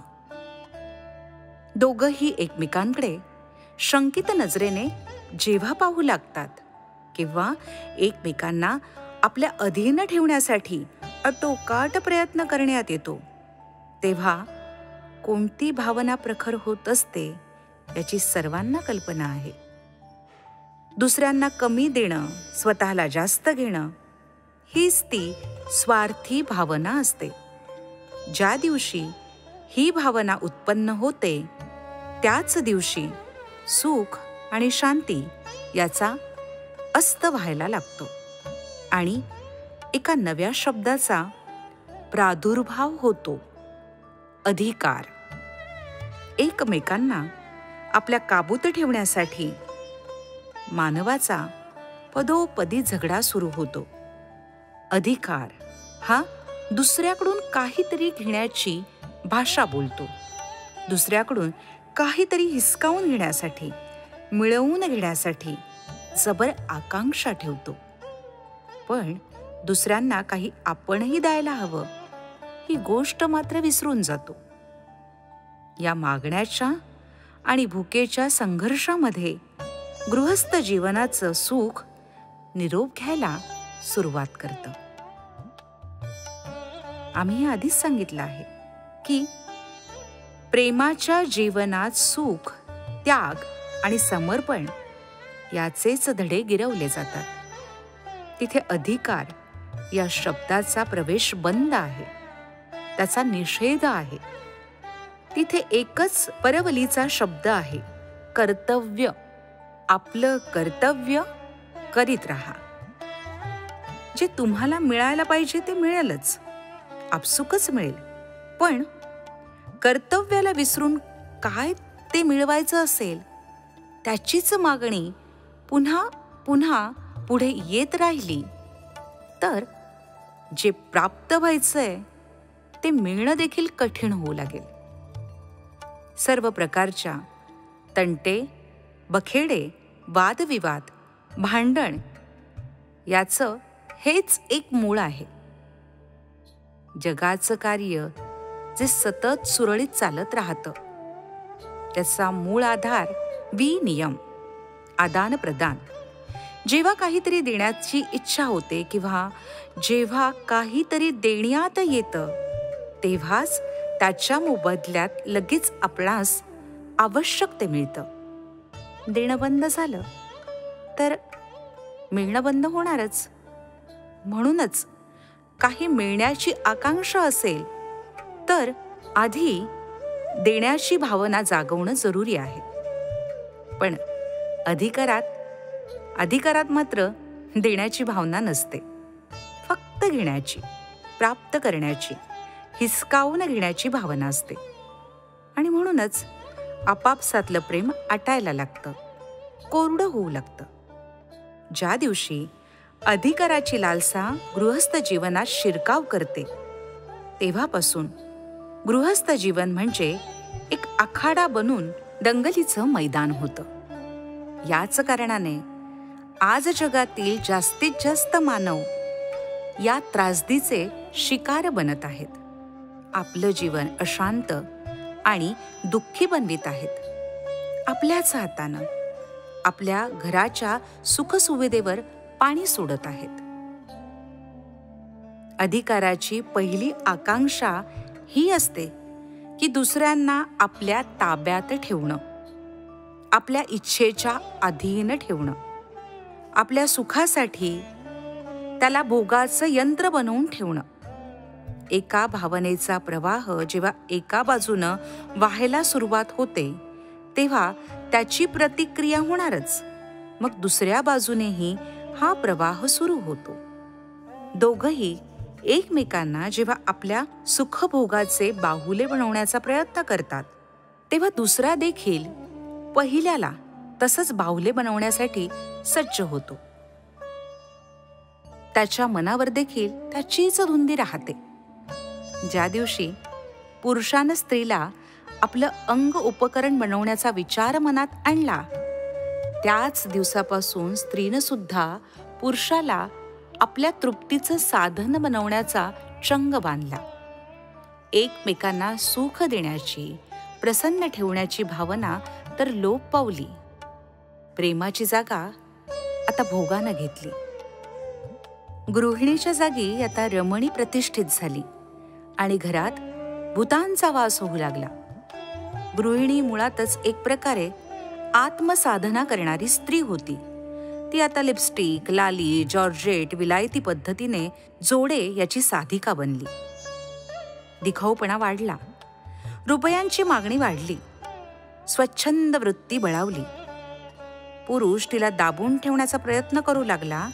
अशा रीतीने गृह कलह सुरू झाला. भोग आणि अधिकार यांनी सेवा भावनेला तिलांजली दिली. प्रेमाची चांदणी रात्र काळवंडली आणि आता घरोघरी कलहाच्या चिता पेटू लागल्या. एक काळ असा होता की पतीशिवाय स्त्री घरी राहू शकत नव्हती. पतीच्या सुखालाच आपलं सुख मानून ती पतीबरोबर वनात जाऊन राहायला तयार होती.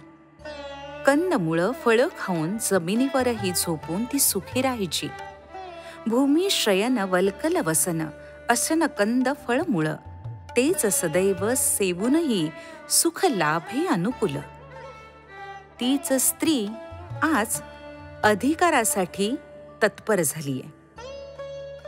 पण मोठ्या महाल माड्यांमध्ये स्वच्छंद राहत असूनही अंतरात एक सल सहन करीते, वेदना घेऊन जगत आहे. भावना बदलल्यामुळे जीवन बदलून गेलंय. जीवनाची तृप्ती आणि शांती दोघांनीही निरोप घेतलाय. मानवी जीवनाचा जो श्रेयस्कर मार्ग होता त्याला सोडून भ्रष्ट पथावर पाऊल टाकल्यानं आज जगात हजारो स्त्री पुरुष त्याचं फळ दिवस रात्र भोगत आहेत. म्हणून त्यांनी पुन्हा आर्य पथावर चालण्याची तयारी करणं हे फार आवश्यक आहे. जास्त मिळवायचं ते मागून मिळत नसतं, देऊन मिळतं. कर्तव्य कर्म केल्यास त्याचा पुरस्कार नक्कीच लाभतो. भारतीय धर्मशास्त्रात कर्तव्य हेच धर्माचं नाव आहे. पुरुष धर्म आणि स्त्री धर्म दोघांचंही मूळ स्तोत्रात समर्पण हेच आहे. दोघांच्याही भावनेत, अंतःकरणात, विचारात समर्पणाची, उत्सर्गाची भावना बीज रूपानं आरोपण केल्यास पुन्हा शांती, तृप्ती आणि सुख याचा त्यांच्या जीवनात समावेश होऊ शकेल. वैवाहिक जीवनाचा मूळ उद्देश सफल होऊ शकेल. दाम्पत्य जीवनात कलहाला जागा नको. कित्येक कुटुंबात पती पत्नींच्या संबंधात मधुरता दिसून येत नाही जशी ती असायला हवी. अनेक घरात नेहमी कसला न कसला तंटा, संघर्ष मनी मालिन्य आणि अविश्वास याची चिन्ह दिसून येत असतात. याच्या मागचं कारण हेच आहे की पती किंवा पत्नी यांनी कुणी एकानं किंवा दोघांनीही फक्त आपल्या इच्छेला, आपल्या गरजेला, आपल्या आवडीला महत्त्व देणं, दुसऱ्यांची भावना, त्याची परिस्थिती समजून न घेता आपल्याच मनाप्रमाणे घरात राहणं, हे बहुतेक कलहाच्या मागचं मुख्य कारण असतं. एक जण जेव्हा दुसऱ्याच्या इच्छेनुसार वागत नाही, तेव्हा त्याला हा आपला अपमान, तिरस्कार करतो, आपली उपेक्षा झाल्याचा अनुभव येतो. त्यावर तो चिडतो, त्रागा करतो आणि दुसऱ्याला घालून पाडून बोलणं किंवा वाईट आरोप करणं असे प्रकार घडू लागतात. उत्तराला प्रत्युत्तर, आक्रमणावर प्रत्याक्रमण, आरोप प्रतिआरोप असं सुरू होतं आणि त्यामुळे कलह तंटासारखा वाढतच राहतो. दोघांमध्ये कोणीच आपली चूक मानायला तयार नसतं. दुसऱ्याचे दोष पुढे आणून ते सिद्ध करण्याची जिद्द करू लागतो. ती सारखी वाढतच राहते. अशा प्रकारे या भांडणांचा, तंट्याचा कधीही शेवट होत नाही. आगीत इंधन घालीत राहिल्यास आग विझत नाही, ती आणखीनच भडकते.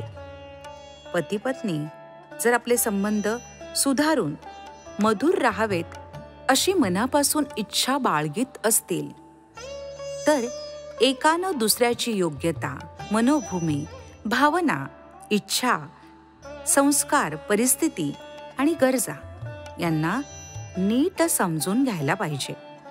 त्यासाठी प्रयत्न करायला पाहिजे. ज्या स्थितीत आपण कसे वागले पाहिजे, कसा उदार व्यवहार करायला पाहिजे, यासाठी पुढाकार घ्यायला हवा आणि त्यानुसार वागायला हवं. असं केल्यास भांडणाचे कित्येक प्रसंग उत्पन्न होण्याच्या आधीच दूर होऊन जातील. सर्व माणसं एकसारखी नसतात. त्यांची आवड, त्यांचा स्वभाव, त्यांची बुद्धी, त्यांची भावना, इच्छा या सर्व काही एकसारख्या राहूच शकत नाही. हे आधी समजून घेतलं पाहिजे. वेगळ्या वातावरणात, वेगळ्या परिस्थितीत वाढल्यामुळे, इतर काही कारणामुळे सर्वांची मनोभूमी सारखी नसते. त्यात भिन्नता असणं स्वाभाविक आहे. हे वेगळेपण पूर्णपणे मिटून एकमेकांसारखे दोघंही होऊ शकतील, हे घडून येणं अशक्य आहे. कोणतेही स्त्री पुरुष आपापसात कितीही खऱ्या मनाचे असले तरी त्यांचे विचार आणि कार्य यात काही ना काही वेगळेपण राहणारच. ज्यांचा स्वभाव संकुचित असतो आणि दुसऱ्यांचं मत ऐकून घ्यायला ते तयार नसतात, त्यांच्या बाबतीत अनुदार असतात. त्यांना वाटतं की आपल्या सहचरानं आपल्यासारखं व्हावं, आपल्या मनासारखं वागावं.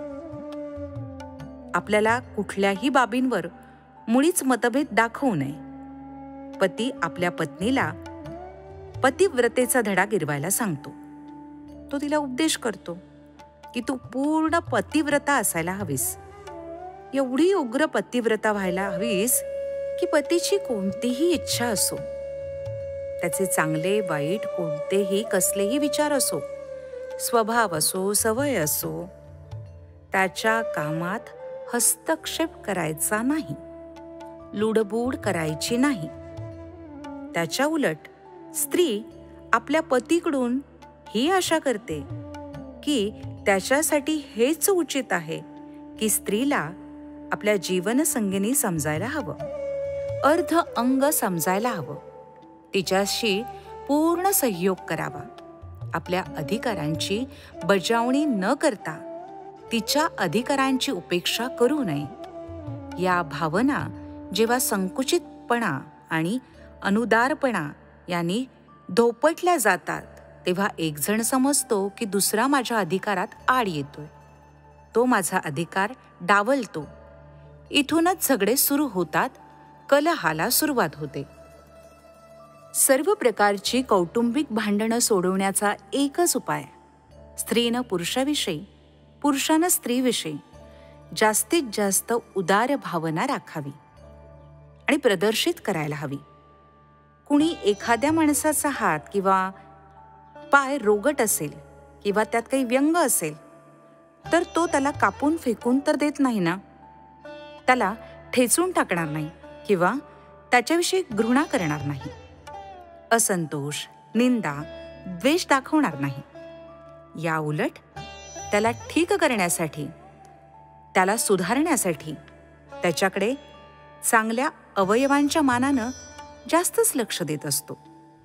कित्येकदा त्याच्यासाठी चांगल्या अंगाची थोडी उपेक्षा देखील करीत असतो. हीच गोष्ट आपल्या कमकुवत सहचारासही लागू करायला हवी. त्यांना सांभाळून घ्यायला हवं. तेव्हा या भांडणाचे, तंट्याचे, घुसफुशीचे एक मोठं कारण मुळातच नष्ट होईल. भांडण मिटविण्याचा प्रयत्न सदैव करीत राहिला पाहिजे. भांडणाचा प्रसंग उपस्थित होऊ नये म्हणून आधी आपसात नीट चर्चा करावी, विचार विनिमय करावा, एकमेकांचं म्हणणं नीट ऐकून घ्यावं, मतभेद दूर करण्याचे सर्वस्वी प्रयत्न करावे, पुन्हा पुन्हा करून पाहावे. काही निवडक, मूर्ख किंवा हट्टी, दुराग्रही, भयंकर दृष्ट वृत्तीचे लोक असतात तेव्हा त्यांना शिक्षा देण्याशिवाय दुसरा पर्याय नाही. पण बहुतेक माणसं त्यांना प्रेमानं नीट समजावून सांगितलं, एकांतात बसून त्यांच्या लाभ हानीची पूर्ण माहिती देऊन त्यांना समजावून सांगण्याचा प्रयत्न केला तर त्यांची सुधारणा होण्याची पूर्ण शक्यता असते. थोडंफार कुठेतरी कमी जास्त असेल किंवा थोडाफार मतभेद असेल तर त्याची उपेक्षा करून ज्या गोष्टींवर दोघांचं मतऐक्य असतं त्यावरच जोर द्यायला पाहिजे, त्याचाच विचार करायला हवा. संसारात राहण्याचा आणि संसार नीट चालविण्याचा हाच योग्य उपाय आहे की एकमेकांसमोर काही प्रमाणात वाकून जावं, त्यांच्या मनासारखं करावं आणि होईल तोवर समोपचारानं अवलंब करावा, परस्परांना समजून घ्यावं. महात्मा गांधी थोर आदर्शवादी संत होते, पण त्यांचेही असे अनेक मित्र होते. त्यांना त्यांच्या कार्याबाबत, विचारांबाबत मतभेद होते. एवढंच काय, कित्येक प्रसंगी ते त्यांचा विरोध देखील दर्शवित असत. पण हा मतभेद त्यांच्या मैत्रीच्या आड मात्र येत नव्हता. अशाच प्रकारची उदार सामंजस्यवादाची नीती अवलंबण्याचा, त्याच्या आधारावर आपसात मिळून मिसळून एकोप्यानं चांगले संबंध राखून राहणं हे उत्तम आहे. पण याचा अर्थ असाही नाही की आपल्या सहचर्यामध्ये जे काही दोष, दुर्गुण असतील तर त्याची उपेक्षा करावी आणि त्या दुर्गुणांना आणखीन वाढू देण्याची मुभा द्यावी. असं केल्यास तो फार मोठा अनर्थ ठरेल. दोघांपैकी जो कोणी अधिक बुद्धिवान असेल, विचारी असेल आणि अनुभवी असेल त्यानं आपल्या सहचर्याला सुसंस्कृत, सद्गुणी आणि उन्नतिशील बनवण्यासाठी आपल्याकडून पुरेपूर प्रयत्न केला पाहिजे. स्वतः गोड बोलून, उदार वृत्ती दाखवून आणि सहनशीलपणा दाखवून व्यवहार करावा. स्वतः दोषापासून दूर राहिला पाहिजे. स्वतःला कुठल्याही बाबत निर्दोष ठेवण्यासाठी विशेष प्रयत्न करायला हवे, जेणेकरून आपल्या जीवन सहचरावर आपला विशेष आणि समुचित प्रभाव पडू शकेल. जो स्वतः दोषी आहे, दुर्गुणी आहे, अनेक वाईट गोष्टींमध्ये जो रुळला आहे, तो आपल्या सहचराला सुधारू कसा शकेल? सती सीता फार उच्च कोटीची परमपतिव्रता होती, पण ती पतिव्रता असण्यामागेच एक मोठं कारण होतं की स्वतः राम एक पत्नीव्रत धारण करून होते. त्यांच्या ठिकाणी अनेक प्रकारच्या सद्गुणांचा वास होता. अशा थोर पुरुषाची ती धर्मपत्नी होती. रावण स्वतः फार दुराचारी होता. त्याची पत्नी मंदोदरी सर्व गुण संपन्न होती आणि अत्यंत बुद्धिमंत होती. तरी पण ती शेवटपर्यंत पतिव्रता राहू शकली नाही. रावणाचा मृत्यू झाल्यावर तिनं बिभीषणाशी पुनर्विवाह केला. आपलं दाम्पत्य जीवन जर सुखी आणि संतुष्ट असेल तर त्यामुळे जीवनात सफलता, शांतता आणि सुव्यवस्था राहू शकते. म्हणून त्यासाठी सुरुवातीलाच फार सावधगिरी बाळगणं आवश्यक आहे. गुण, कर्म आणि स्वभाव यांच्या समानतेच्या आधारावर वरवधूंना परस्परांशी विवाह करायला पाहिजे. चांगली निवड जरी करण्यात आली तरी पूर्ण समानता होईलच हे सांगता येत नाही. म्हणून प्रत्येक स्त्री पुरुषाचं कर्तव्य आहे की त्यांनी आपले दुर्गुण, वाईट सवयी, अवगुण कमी करण्याचे दृढतेने प्रयत्न करायला पाहिजे. आपल्या सहचराबरोबर सदैव मधुरतेने, उदारता, सहनशीलता आणि आत्मीयतेनं वागावं. अशा प्रकारे असंतुष्ट दाम्पत्य जीवनात संतोष वाढायला मदत होईल आणि संतुष्ट जोडपं स्वर्गतुल्य जीवनाचा आनंद उपभोगू शकते. वैवाहिक जीवनात ब्रह्मचर्याचं पालन. अविवाहित राहून ब्रह्मचर्याचं पालन करणं जसं योग्य आहे तसंच विवाहितांना देखील ब्रह्मचर्याचं पालन करणं शक्य आहे. ते फार सुगम देखील आहे. जे लोक विवाहित आहेत त्यांना हे कळायला पाहिजे की पत्नी गृहस्थ धर्माचं मूळ आहे. तिला काम उपभोगाची सामग्री किंवा ब्रह्मचर्याचं विघ्न समजणं मुळातच चूक आहे.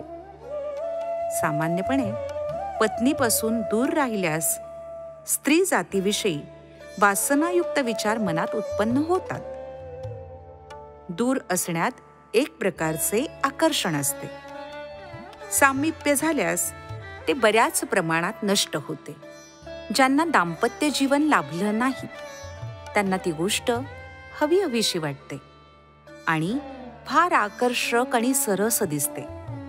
तिला प्राप्त करण्याची मनाची उचल सारखी होत असते.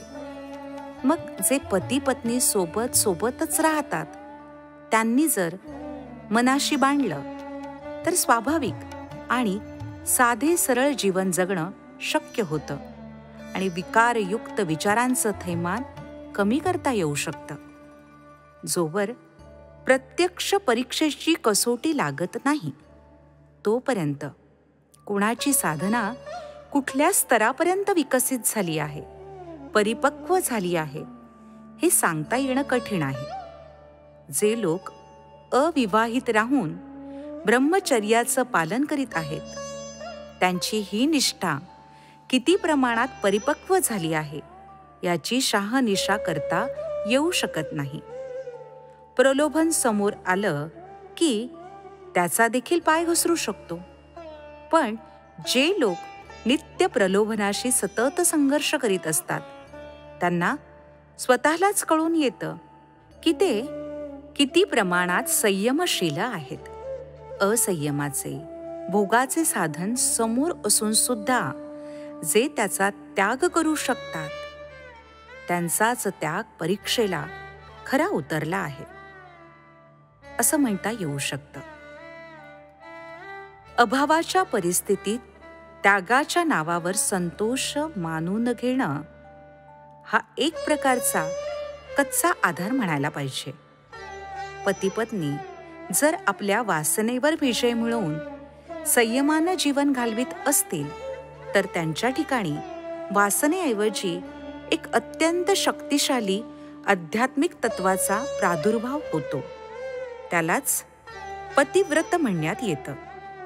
हे तत्व दाम्पत्य जीवनाच्या पूर्णतेसाठी, कौटुंबिक सुव्यवस्थेच्या दृष्टीने, उत्तम संतती आणि आत्मशांतीच्या दृष्टीने देखील फार उपयोगी आणि आवश्यक आहे.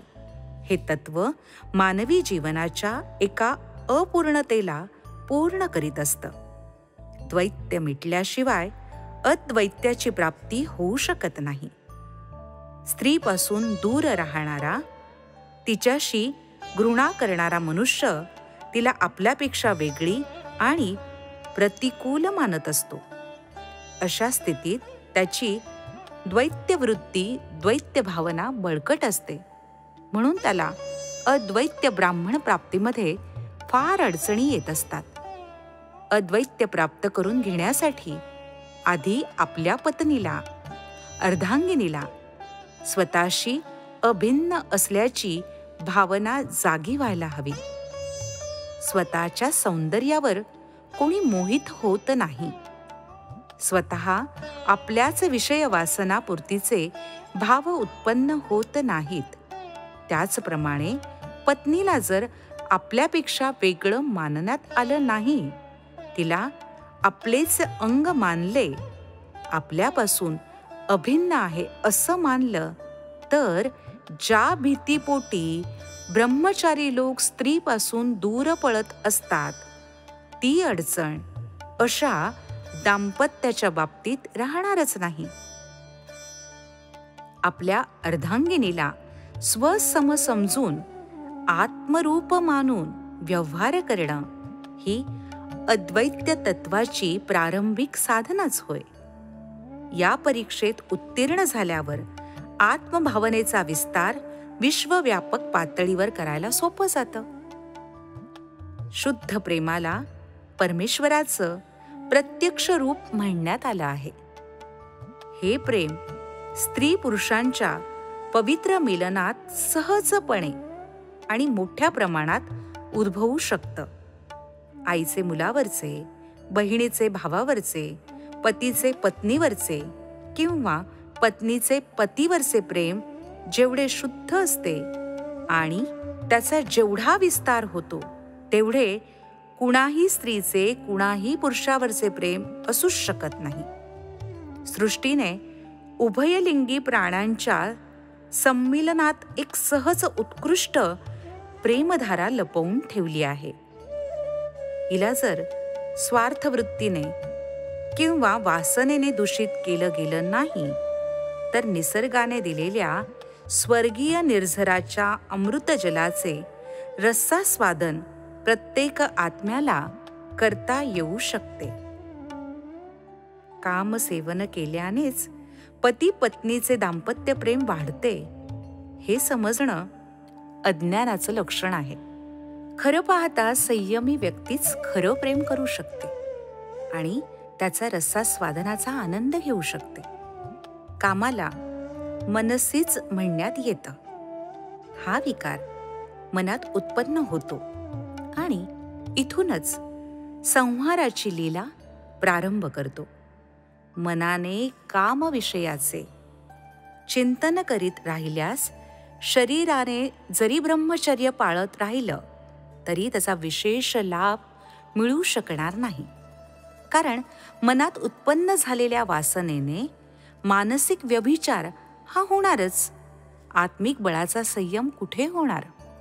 या उलट जर कोणी साधारण रूपात गृहस्थ धर्माचं पालन करीत असून मनाने जर निर्विकार आहे, तर त्याचे थोडे शारीरिक संकलन एवढा हानिकारक होत नाही, जेवढा की अविवाहित व्यक्तीचा मानसिक उद्वेग होतो.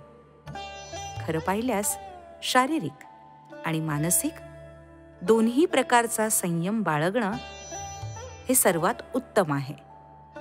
अर्धांगिनी आणि धर्मपत्नी हे दोन्ही शब्द आध्यात्मिक पूर्णता आणि धर्मपालन करण्याचा बोध करून देतात.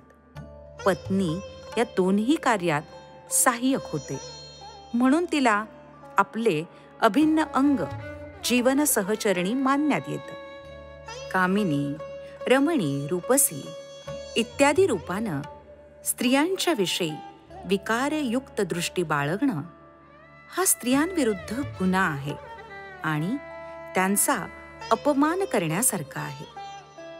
तिच्याविषयी स्वाभाविक आणि सहज दृष्टिकोन ठेवून तिला आपला खरा सहचर, मित्र आणि आत्म्याचा भाग समजल्यास तिच्याद्वारे ज्याप्रमाणे सांसारिक सुख सोयी मिळतात, त्याचप्रमाणे आत्मकल्याणाच्या मार्गात देखील तिच्याकडून उत्तम सहयोग मिळू शकतो. स्त्री ही ब्रह्मचर्यात बाधक आहे असं समजू नये. ती असंयमाच्या विकाराला अनियंत्रित होऊ देत नाही आणि मनुष्याला संयमित शिस्तीचे आणि नीतीचे जीवन जगण्यात सहकार्य करते. पत्नीचा सदैव मान राखावा. बहुतेक जण स्वतःला पत्नीपेक्षा मोठा आणि श्रेष्ठ समजून किंवा तिला महत्त्व न देता निष्काळजीपणाने तिच्याशी मनाचा, शिष्टाचाराचा आणि माणुसकीचा व्यवहार करीत नाहीत. ही फार मोठी चूक आहे. आपलं दाम्पत्य जीवन सफल व्हावं असं वाटत असेल तर त्यांनी सदोदित आपल्या पत्नीबरोबर मानाचा, आदराचा आणि प्रेमाचा व्यवहार ठेवावा आणि तिच्याशी बरोबरीच्या नात्यानं बोलावं. जी माणसं तिच्याशी कठोर वागतात, तिला आपली आश्रित किंवा हीन समजतात, तिचा तिरस्कार करतात, ते फार दुष्ट वागतात. स्त्रिया आपल्या अंतर्मनातून त्यांना दुष्ट, राक्षस आणि पशु मानू लागतात. पत्नीला मारणं, शिवीगाळ करणं, शारीरिक त्रास, मानसिक त्रास देणं अयोग्य आहे. असा प्रसंग कधीही येऊ देऊ नये. तिच्याशी प्रेमानं वागावं, बोलावं. तिला प्रिय वाटतील अशा शब्दांचा, संबोधनाचा वापर करावा. तिला संतुष्ट ठेवावं. पत्नीच्या भावना जोपासणं, तिच्या गुणांचा आदर करणं, तिच्या चांगुलपणाचं कौतुक करणं, तिच्या चरित्र्याचे, मर्यादांचे, लज्जेचे आणि वागण्याचे गोड बोलून कौतुक करणं, हेच खरं आपापसातले संबंध मधुर कायम ठेवण्याचे मूळ रहस्य आहे. ती आपली जीवन सहचर्य आहे. आपल्या सदव्यवहारानं तिला तृप्त, संतुष्ट, सुखी, समाधानी ठेवा. पत्नी ही पतीचा प्राण आहे, त्यांची अर्धांगिनी आहे. पत्नीशिवाय अगदी जवळच्या जीवाभावाचा दुसरा कोणी मित्र नाही. धर्म, अर्थ, काम या तीनही प्रकारचे फळ देणारी आहे. ती संसार सागराला पार करून जाण्यासाठी सर्वात मोठी आणि मुलाची सहाय्यक आहे. तिचा तिरस्कार का करावा? तिच्याशी गोड बोला. तोंडावर नेहमी मधुर स्मित ठेवा. हृदयात तिच्याविषयी खरं प्रेम बाळगा. निष्कपट रहा. आपल्या बोलण्यात, वागण्यात प्रेम व्यक्त करताना नम्रता बाळगा. मृदुलता, सरळ, साधेपणा आणि प्रेम उधळा. धसमुसळेपणा करू नका. लक्षात ठेवा, स्त्रियांचा अहम फार तीव्र असतो. त्या फार स्वाभिमानी, आत्मअभिमानी असतात. तुमच्याकडून थोडा जरी गैरव्यवहार झाला, शिष्टाचाराचं उल्लंघन झालं किंवा राक्षसीपणा, रानटीपणा दाखवण्यात आला तर ती भयंकर क्रुद्ध होऊन आपल्याविषयी कायमची मनात अढी बाळगून बसेल. घृणित भावना, धारणा पाळीत राहील. तिच्या लहान मोठ्या गरजा पुरवण्याच्या बाबतीत उपेक्षा किंवा अवहेलना करू नका. त्याबाबत फार जागरूक रहा. जी स्त्री लहानसहान भेटी किंवा उपहार घेऊन प्रसन्न होऊ शकते, त्यासाठी आपली दासता आणि गुलामी करायला तयार असते, तिच्यासाठी तर मनापासून होईल तितकं करायला पाहिजे. म्हणून पत्नीचा नेहमी मान ठेवा. तिचा आदर करा. तिचं कौतुक करा. तिच्याविषयी कधीही कसलीही अपमानकारक गोष्ट तोंडातून काढू नका. ती असताना किंवा तिच्या पाठीमागे तिची निंदा किंवा थट्टा करू नका. स्त्रियांना उपयुक्त शिक्षण गरजेचं. पत्नी ही गृहलक्ष्मी आहे. तिला त्या पदावर बसून भूषवण्यासाठी योग्य शिक्षणाची तिला गरज आहे. शिक्षणाच्या प्रभावामुळेच माणसाचं मन आणि मस्तक विकसित होतात आणि आपण आपलं कर्तव्य पूर्ण करण्यासाठी योग्य बनू शकतो. जीवनाच्या संघर्षात पुरुषापेक्षा स्त्रियांचा वाटा अधिक असतो. या संघर्षात तिच्याच सामना अधिक होत असल्यानं तिच्याच वाट्याला जास्त संघर्ष येतात. पुरुषाचं काम पैसा कमावणं एवढं सीमित असतं. स्त्री तर समाज निर्माण करण्याचं कार्य करीत असते. म्हणूनच तिला आवश्यक आणि योग्य शिक्षण जर मिळालं नाही तर समाजात अशांतीचं वातावरण उत्पन्न होणं स्वाभाविक आहे. म्हणून पुरुषांच्या शिक्षणापेक्षाही स्त्रियांच्या शिक्षणाला जास्त महत्त्व असतं. स्त्रीला जर रमणी बनवायचं असेल तरी सुद्धा तिला कल्पनाप्रधान शिक्षण देणं गरजेचं असतं. पण स्त्रीचं सर्वात मोठं लक्ष्य असतं आई बनणं. स्त्री ही समाजाची निर्माती आहे. समाजात भाऊ, वडील, मुलगा, बहीण, मुलगी, पत्नी हे सर्वच घटक असतात. म्हणून घरात राहून देखील या सर्वांचा योग्य तो विकास व्हावा, त्यांचे खरे निर्माण व्हावे, हे कार्य स्त्रीलाच करावं लागतं. कारण हे सर्व समाजाचे सदस्य बनणार असतात.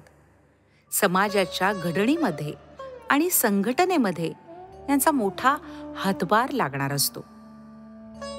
त्यांच्या ठिकाणी वडील, मुलगा, भाऊ, बहीण, आई, पत्नी यांच्याबाबतच्या कर्तव्याची जाणीव चांगली रुळली तर हे जग थोड्याच दिवसात नंदनवन बनून सर्वत्र शांतीचा प्रवाह वाहू लागेल. लहानपण हे दुसऱ्यावर अवलंबून असतं. या वयात त्यांच्यावर कुठल्याच प्रकारची कसलीही जबाबदारी नसते. खाणं, खेळणं हीच 2 महत्त्वाची कामं असतात. पण हे बालपण आयुष्यभर टिकून राहत नाही. यानंतर तारुण्याचा काळ येतो. त्यानंतर काही काळानं म्हातारपण येतं. अशी वेळ येते की ज्यावेळी जीवनाची शक्ती परिपक्व होते, पण ती पाहता पाहता क्षीण होऊ लागते.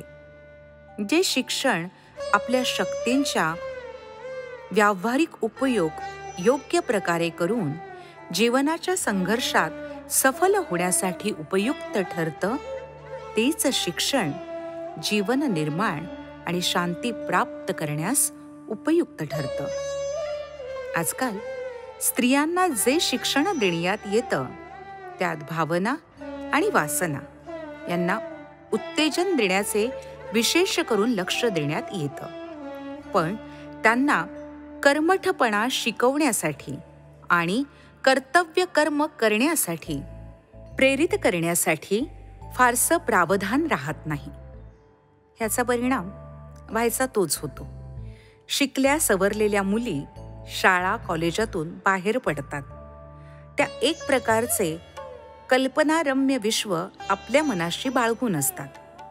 पण त्या विश्वाची निर्मिती करायची त्यांना शिकवण दिलेली नसते. त्यांना केवळ उपभोग करणं एवढंच शिकवलं जातं.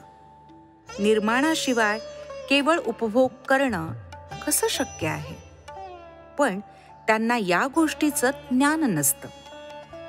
त्यांना वाढलेलं ताट पुढे आलं की खायचं, याशिवाय दुसऱ्या कशाची कल्पनाच नसते. पण जेव्हा त्यांना असं आयतं वाढलेलं ताट मिळू शकत नाही, तेव्हा त्यांचा अपेक्षाभंग होतो आणि त्या संतप्त होतात. आपल्या स्वतःच्या जबाबदारींपासून त्या तोंड फिरवू लागतात आणि त्यामुळे स्वतःभोवती दुःखाची एक भक्कम भिंत उभी करून घेतात. कित्येक सुशिक्षित स्त्रिया विवाहाला बंधनातून वाचवण्याचा प्रयत्न करीत असतात. विवाह करणं म्हणजे पुरुषाच्या स्वाधीन होणं असं त्या मानतात.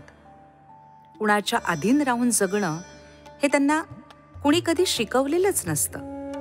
पण भारतीय वातावरणात मात्र विवाहाशिवाय मुलींना राहणं आपल्या या समाजात शक्यच नाही. म्हणून त्यांना बळजबरीने विवाहासाठी उभं करण्यात येतं आणि त्या बंधनात बांधल्या गेल्यामुळे त्यांना आयुष्यभर त्यांची जीवघेणी परवड होत राहते. विवाह हा खरे तर आनंदाचा झरा आहे, पण त्यास त्या दुःखानं भरवून देतात. आणि ज्या घराला स्वर्ग बनवून तिथे त्यांनी आपलं साम्राज्य स्थापन करायला हवं, तिथे त्या कल्पना विश्वात भरकटत राहून त्या घराला नर्क बनवून टाकतात. त्याचप्रमाणे आयुष्यभर तळमळत राहून त्या आपली इहलीला समाप्त करून घेतात. धर्मशास्त्रांचे आणि विद्वान चिंतकांचे हे कथन पूर्णपणे सत्य आहे की गृहस्थ जीवनाला चांगल्या प्रकारे चालवणं आणि त्याचबरोबर मनुष्य समाजाचे योग्य प्रकारे संचालन करणं हे सद्गुण संपन्न पत्नीवरच अवलंबून असतं. म्हणून स्त्रियांना योग्य गृहिणी बनवणं आणि त्या उद्देशाच्या पूर्तीसाठी त्यांना आवश्यक ते शिक्षण, साधन आणि अधिकार देणं हे आमचं परम कर्तव्य आहे. समाजाचं कल्याण मुख्यत्वे करून कर्तव्यपरायण सुगृहिणी पत्नीवरच अवलंबून आहे.